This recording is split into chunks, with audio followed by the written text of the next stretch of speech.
thank you for being here. Thank you for listening to WQXR. If you do, if you don't, please do, and WNYC. And please enjoy tonight's concert. Yes. We hope you have a great time. And without further ado, I would like to introduce our friend, our great artist, and our host, Andrew Yee.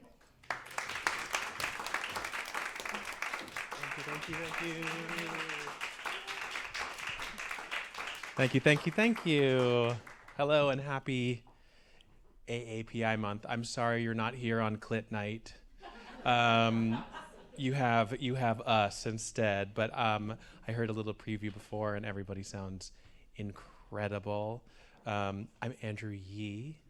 I am a cellist. I'm a cellist of the multi-GRAMMY Award-winning Ataka Quartet. I'm working on saying that out loud. Last year I was an artist propulsion lab person here. Last year I did a show called Haffy that explored the connections between my transness and my biracial identities. Biracial, one of them being half Chinese. My father came over from China when he was very small in 1950. His parents ran a Chinese laundry, one of the two things that you could do as a Chinese person in the United States. Basically, long story short, they put him through law school, and he made enough money to get me a cello and to be supportive. And here I am, not with my cello, using my voice to introduce other people. So our first artist is percussionist Ji Su Jung. She was born in Korea and came to the US to study at the Peabody Conservatory and at the Yale School of Music. She is the first percussionist to win the Avery Fisher Career Grant. That's huge. Ji Su is using the grant to commission new solo marimba works by female composers with the goal of representing voices from different cultures from around the world. She is currently on the faculty of the Curtis School of Music. Please welcome Ji Su Jung.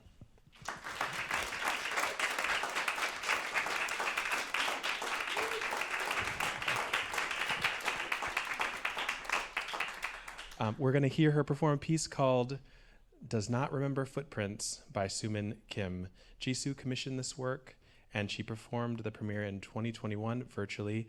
She'll follow this piece with a sonata by Scarlatti. Ji Su.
Ji Su Jung.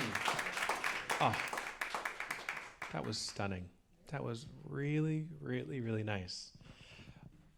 I love in live performance how you can have that sense of juxtaposition between the two works. What drew you to pair those two works for us today? So the first piece that we heard today, it's written by this wonderful Korean girl who's also my great friend from Yale. I thought that those two pieces share very similar texture and kind of voice. And as a very much of enthusiast for arranging and collaborating works, I thought what it would be if Scarlatti wrote pieces like that. So I thought, okay, what if we kind of pair those two pieces and kind of reimagine ourselves to be in the same room as the current composer who's living present and Scarlatti, who was obviously one of the greatest composers that we remember. So yeah, those two pieces are very much similar and share very similar voices and texture. So I thought it would be a great piece to come hug together. I thought it was so nice. It was like a palette. It was like a nice palette cleanser. So, tell me about. So when people say introduce you as a percussionist, and I think for a lot of us, we think in terms of like, oh, percussionist, drum set or the timpani or the snare, and you are just a marimba player. Is that correct? So I do play every instrument besides drum set. I cannot play drum set, unfortunately, but to be able to study all these instruments and understand everything, how it works and all the logics behind, I did play all these instruments in the orchestra and solo multi-drums and vibraphone, xylophone, everything. And then, well, this instrument was just, it's really long history with marimba and I myself. So now that I play a lot of performance with solo performance, which includes marimba most of the time. So now I play a lot of marimba solos, and I do sometimes miss being in an orchestra and things like that, where you're not in the front but kind of in the backside.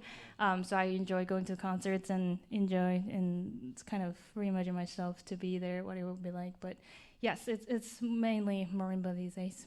Oh yeah. And I'm really interested in this commissioning project you have that you started after you won the Avery Fisher Grant.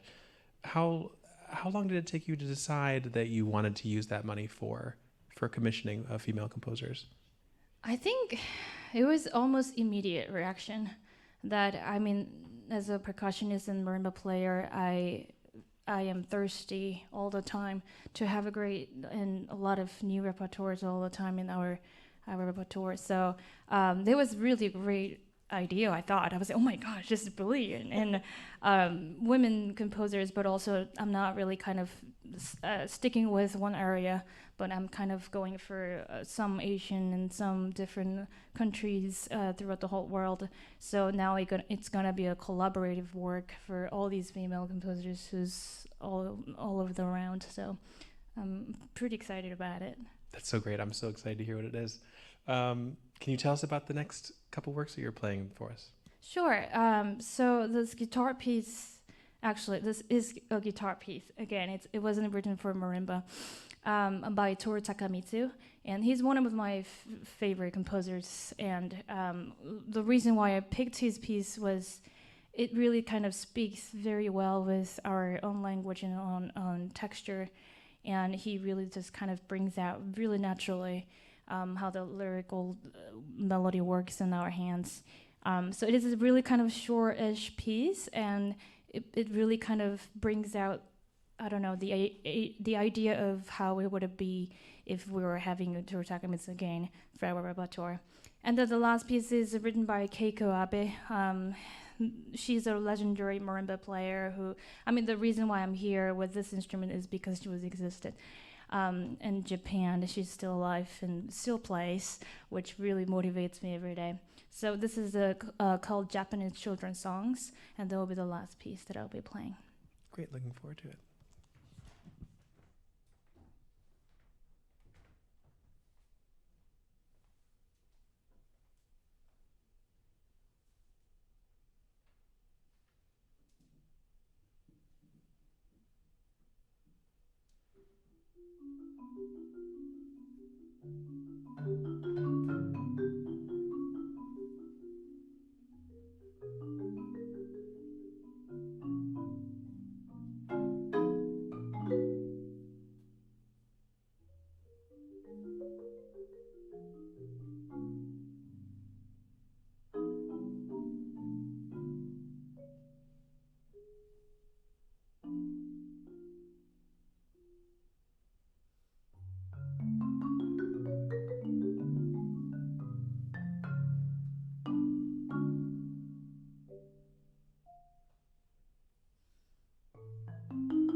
Works by Keiko Abe, variations on Japanese children's songs, and Toru Takamitsu, Wainscot Pond from In the Woods, performed by Ji Su Jung. I'm Andrew Yee, and we're celebrating Asian American and Pacific Islander Heritage Month with this concert in WQXR's Greene Space. Let's hear it again for Ji Su Jung.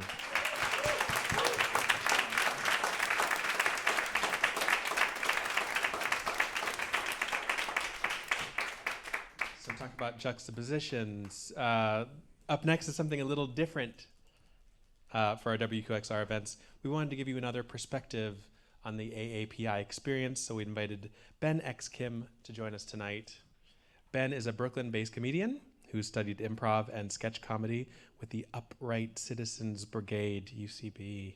He's also written and performed sketches with the People's Improv Theater. He's a regular performer at the Asian Comedy Fest and contributes pieces to The Onion. Please welcome Ben X. Kim.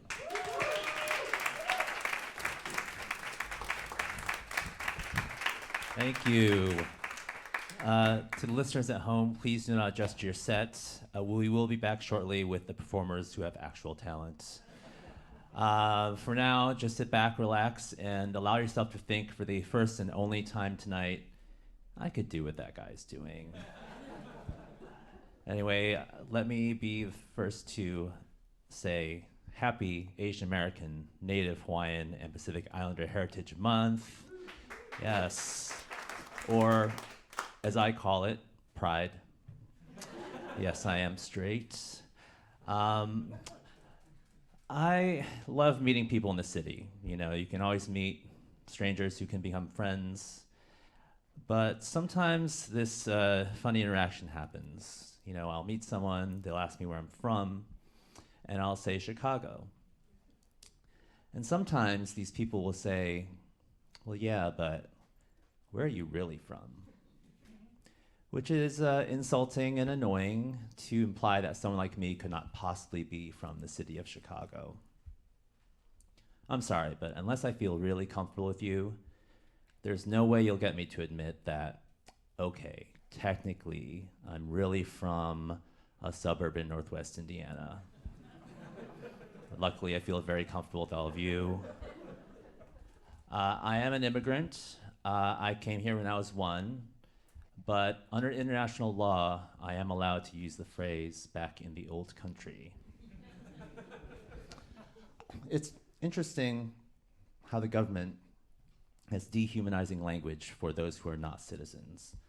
I am what you call a naturalized citizen. So that means for the first 18 years of my life here, I was deemed unnatural. And then I got fixed. Before I became a naturalized citizen, though, I was referred to as a resident alien. Just kind of freaky, right? That never really sat right with me because I always felt like I was more of an alien in residence. That was more my vibe, you know, kind of like suede patches on my elbows. So it's been a banner year for Asians in media, what with the great success of the movie Everything Everywhere All at Once. Have we seen this? Yes. If you haven't seen Everything Everywhere All at Once, please leave. Like, at this point, there's really no excuse. No, it's obviously an amazing movie. I loved it, saw it 3 times in the theater, and it deserves all the accolades it received. But I want to call attention to another piece of Asian media that came out earlier this year that I think was groundbreaking in its own way, and that is the Netflix Korean show Physical 100. Are we aware of this show? Have we seen this? All right. So for those of you who have not seen Physical 100, you can stay. It's this competition show where athletes of all shapes and sizes come together to participate in these contests of strength, speed, endurance, et cetera, et cetera. And what I love about Physical 100 is that it shattered stereotypes about Asian physiques, and Korean physiques in particular. Like, it showed that we Koreans are not just skinny minis with pretty surgically enhanced faces. No. We are also perfectly capable of steroid abuse. Koreans are not going to let genetics keep us from looking our best. So I've lived in New York for over 10 years now, and somehow I don't have a single tattoo. Does anyone else here have perfect skin? Yeah, nice. Love us, modest people.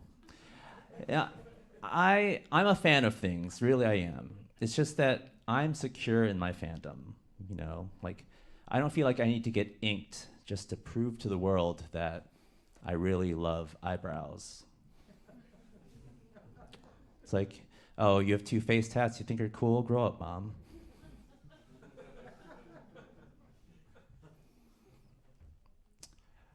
I'll leave you with this. I'm really happy to be part of this event here at WQXR because I want to see for myself the existence of these mythical creatures that I did not believe actually existed in real life. And those are Asian American adults who still willingly play classical instruments. Can you believe it? We just saw one in real life, so, you know, hopefully there'll be more. It's just that, okay, for me personally, the violin was something that my parents forced me to play in order to keep me from forming stronger social bonds with my friends.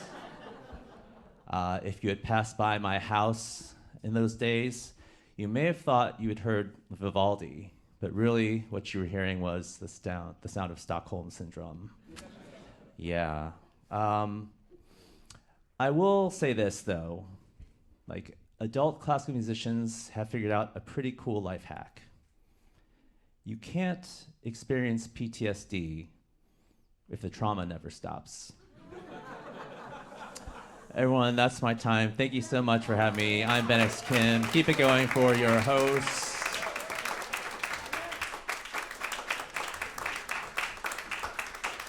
Ben X. Kim with the truth bombs. Now I have to stand up here.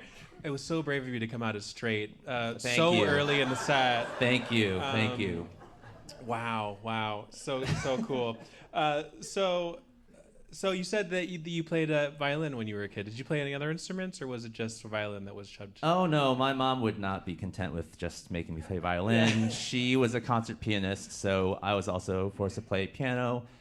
Having lessons from your concert pianist mom, that is not easy. It sounds like so much fun. Yeah, it was so much fun. And she also made my brother play cello, because I think she had dreams of us being this little trio that would, I guess, tour the world or something in some kind of Von Trapp type of situation.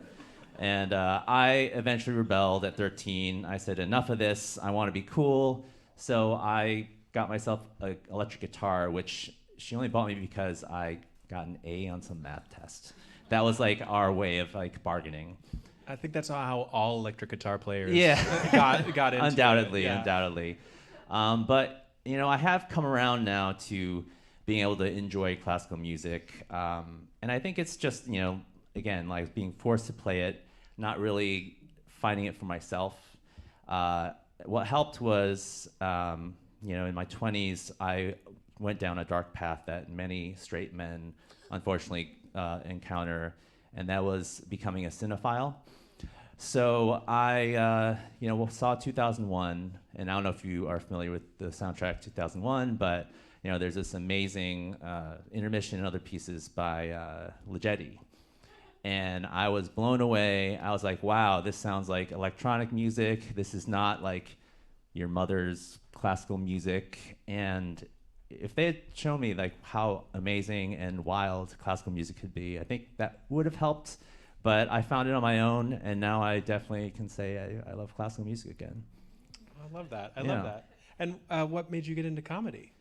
It's just something that I always wanted to do, and you know, it's one of those things that you can only really appreciate live, almost like, you know, performing music. I certainly have had experiences with recitals, you know, having to do something in front of people, and making people laugh is, you know, that's just some kind of feedback that you don't normally get, and it's kind of addictive, I have to say. Well, you're really, really good at it. Oh, shucks. Bravo. Thank you again for joining us. Thank you. And again, thank you. Ben X. Kim. Thanks, everyone.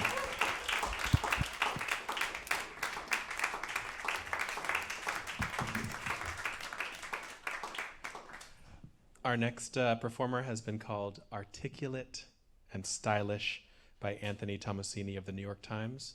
It's me. I'm just kidding.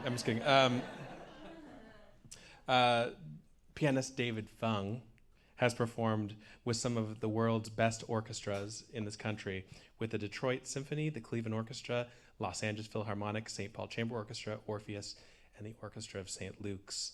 He is the first piano graduate of the Colburn Conservatory in Los Angeles, and he also studied at Yale University and the Hanover Hochschule Gesundheit. I meant to look up that pronunciation a half an hour ago, and I did not. Fung curates the Spirio Piano Series at the Chan Center in Vancouver. He's going to play works by all Asian composers tonight. Please welcome David Fung.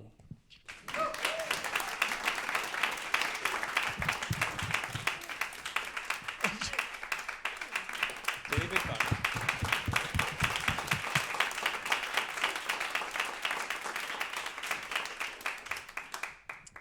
The first piece we'll hear is by Dorothy Chang. It's called Echoes.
Beautiful, beautiful, David.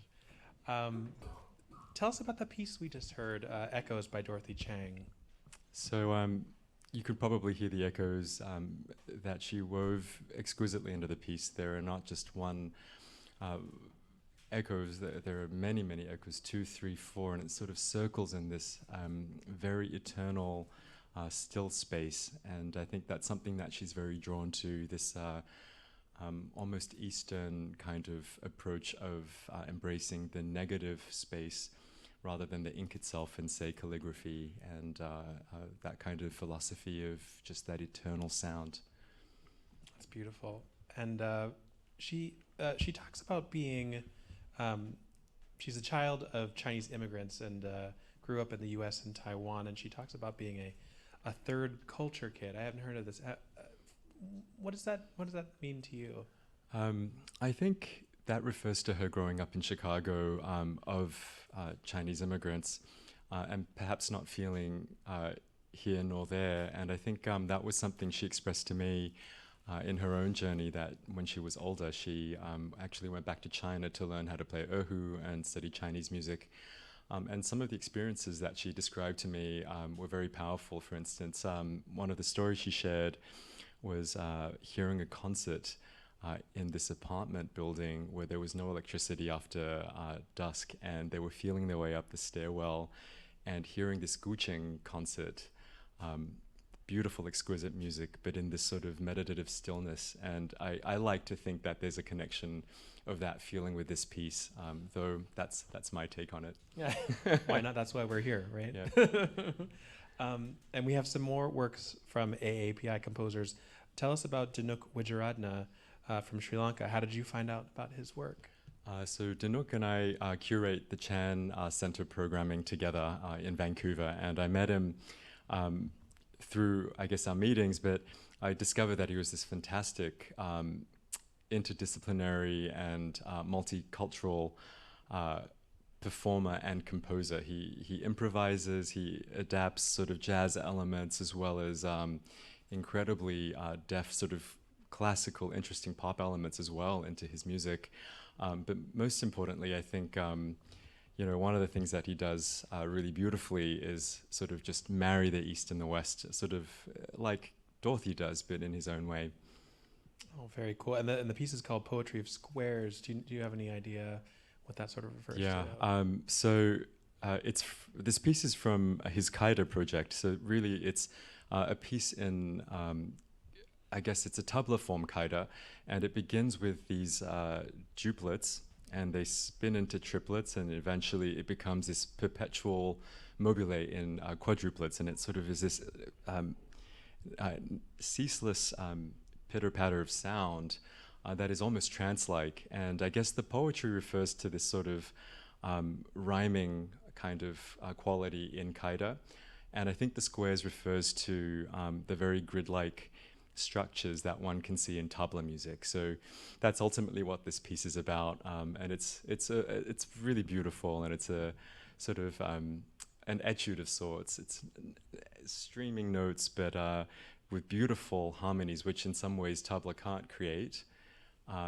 But what tabla has is sort of this incredible variation of color. So that's what I'm going to try to bring to this piece. Yeah, not a rabbit hole at all, tabla music. Yeah. Right. And then finally, we're going to hear an arrangement of a traditional piece, Jasmine, from composer Yaju Young. Yaju's from Taiwan, but has spent more than a decade in the U.S. Do you have anything to say about that piece? She's a wonderful composer, but she arranged a tune that is almost ubiquitous in not only Chinese culture, but maybe beyond. If you've watched any of the Olympic Games ceremonies or sort of, I'm thinking almost every important event that involves China, this piece comes up. But you may know it from Turandot. Puccini uses this tune very famously in a chorus number, and it's sort of just a very heartwarming and a tune that kind of talks about the naivete and the beauty of young love through the analogy of a jasmine flower. So it's a very kind of sentimental and beautiful song. Great. Well, looking forward. Yeah. Thanks.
Stunning, stunning. That was pianist David Fung. We heard The Poetry of Squares by Tinuk Wijeradne and Jasmine, a traditional work arranged by Ji Su Jung. Let's hear it again for David Fung.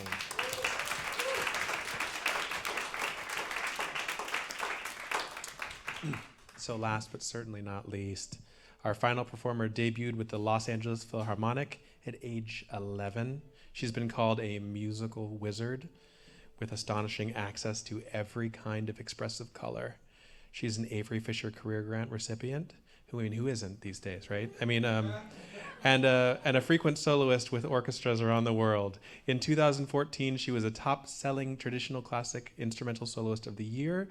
And in 2017, she was the only classical artist featured on NPR's 100 Best Songs list.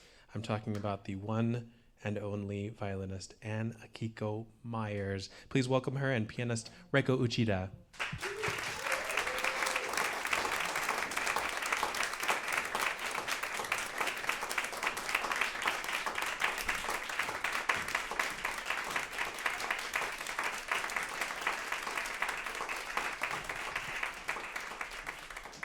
They're going to play a work by the Japanese composer Michio Miyagi, Sea in Spring, and then we'll talk to her afterwards.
Beautiful, beautiful.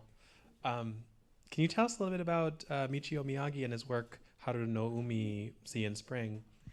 Michio Miyagi wrote this piece almost about 100 years ago, which is extraordinary, and it's his most popular work. And he was a master koto player, which is like a harp that's on the ground. And so reiko sounds like the harp or the koto, and I am emulating a shakuhachi, or a Japanese flute. Oh, it's so cool. And so forgive me if I'm wrong. You're also a fellow Hapa. Am I right? Yeah. Yeah. And you have roots in Japan. Tell me about that. My grandmother, I would visit her every other summer growing up, and it was really the most special time for me and my sister and our family to spend time in Japan, and I always loved going over there. And my mother, being from Tokyo, she's deeply influenced my upbringing with her culture and her food. So you had a fair amount of like sort of Japanese culture where you grew up in California, is that right? That's right. Yes. And the final piece you'll be performing is by Somei Sato called Birds in Warp Time 2. Is there a story behind this piece? Yes, actually, I really need to thank John Schaefer for playing my recording of this beautiful work on New Sounds. And it inspired an architect to pair it with his renderings that is now the World Trade Center Memorial. So it's an extraordinary work. It's very meditative and very trance-like. So it sounds like a Buddhist prayer. Beautiful, beautiful. Well, I'll see you on the other side of it.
the queen, Anne Akiko Meyers.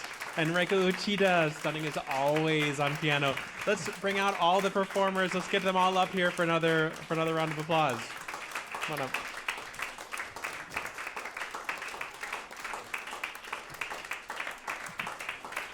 Yeah, Ji Su Jung, Ben X Kim, David Fung, Anne Akiko Meyers, Reiko Uchida. Another bow. Thank you.